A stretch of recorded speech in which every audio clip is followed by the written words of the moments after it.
Nalanda university, जिसका नाम सुन के हर भारतीय के दिमाग में हमेशा यही पिक्चर आता है। सैकड़ों ज्ञानियों का नरसंहार, महीनों तक जलती हुई किताबें जिसने न जाने कितने ज्ञान अपने अंदर छुपा रखी थी, सारी राख में बदल गई।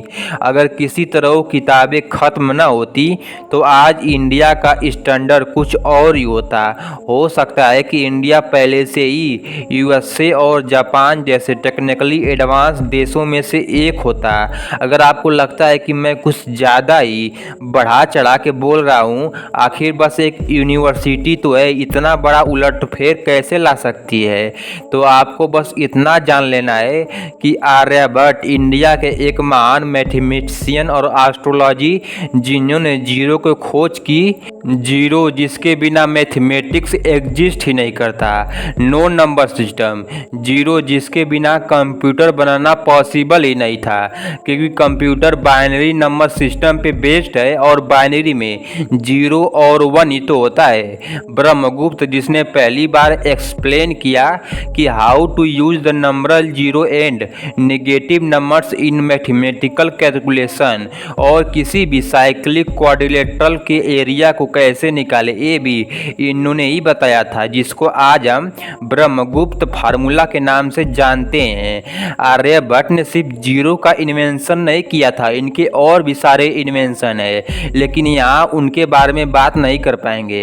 ये दोनों महान लोग नालंदा से ही बिलोंग करते थे, और सबसे इंटरेस्टिंग बात तो है कि ये सब इन्होंने 5वीं और 6वीं शताब्दी में ही बता दिया था। और आज कौन सी शताब्दी चल रही है? 21वीं शताब्दी, मतलब आज से 1400 साल पहले। ये तो बस वो नॉलेज है जो हम पता लगा पाए। सोचिए ऐसे कितने नॉलेज होंगे जो नालंदा के बुक्स के साथ ही जल के राख में बदल गए होंगे, जिसका हमें कभी पता ही नहीं लगा। कहते हैं कि उस समय जब बख्तियार खिलजी ने नालंदा को जलाया था तो उस समय नालंदा के लाइब्रेरी में 90 लाख किताबें मौजूद थी। 10,000 नहीं, 10 लाख भी नहीं, 20 लाख भी नहीं, 90 लाख किताबें। और ऐसा तो हो नहीं सकता कि उन सारी बुक्स में फालतू बातें लिखी होंगी। एक बार सोच के देखिए, इस इंसिडेंट ने भारत को कितना बड़ा झटका दिया होगा। बख्तियार खिलजी एक टर्किश इन्वेडर था जिसने लूटपाट के चक्कर में आज से 815 साल पहले पूरे नालंदा यूनिवर्सिटी को जला दिया था, स्कॉलर्स को भी मार दिया था, 90 लाख किताबों को जला दिया था। ये कोई लूटपाट नहीं बल्कि भारत के पैरों में बेड़िया थी, जिसको बख्तियार खिलजी ने आज से 1815 साल पहले इंडिया को पहनाया था।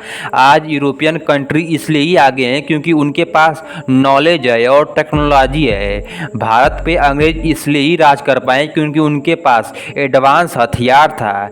इन्होंने डीजल इंजन को बनाया, पेट्रोल इंजन को बनाया उस जमाने में, और आज वो लोग रोल्स रॉयल बना रहे हैं, फरारी बना रहे हैं, पोर्श बना रहे हैं, उनकी जैसी महंगी कारें बना रहे हैं। और आज भी इंडिया अपना 75% हथियार रसिया से खरीदता है।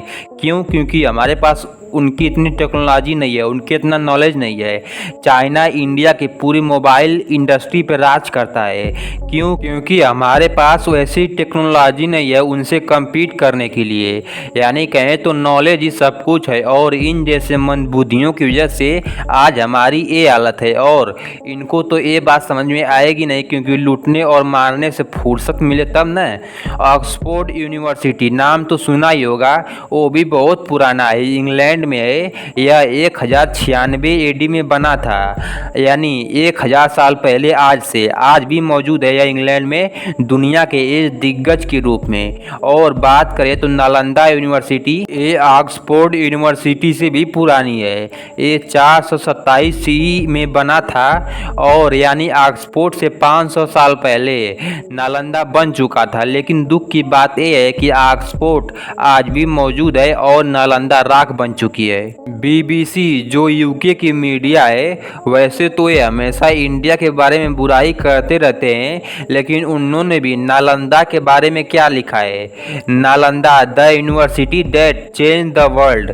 ऐसा नहीं है कि नालंदा में बस इंडियंस ही पढ़ने जाते थे, पूरे एशिया भर से स्टूडेंट नालंदा यूनिवर्सिटी में पढ़ने आते थे। China, Korea, Japan, Sri Lanka, Indonesia, Nalanda में 10,000 से ज़्यादा स्टूडेंट्स थे।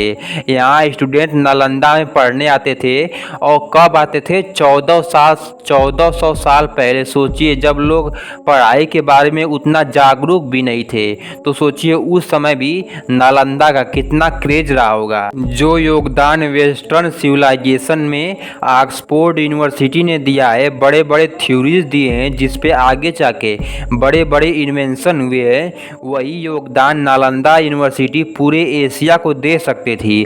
मैं कहूँगा कि ज़्यादा ही दे सकती थी, क्योंकि नालंदा ऑक्सफोर्ड से बहुत पुरानी थी। आपको एक कहानी बताता हूँ कि जब वर्ल्ड वार 2 हो रहा था, तो उस समय नाजी जर्मनी के बॉम्बर्स यूके में जाके बॉम्बिंग कर रहे थे और यूके के बॉम्बर्स नाजी जर्मनी में जाके बॉम्बिंग कर रहे थे। तो उस समय भी एडोल्फ हिटलर और यूके के लीडर्स के बीच एक समझौता था कि हम एक दूसरे के वैल्यूएबल यूनिवर्सिटी के ऊपर बॉम्बिंग नहीं करेंगे, खासकर ऑक्सफोर्ड यूनिवर्सिटी के ऊपर जो यूके में ही मौजूद थी।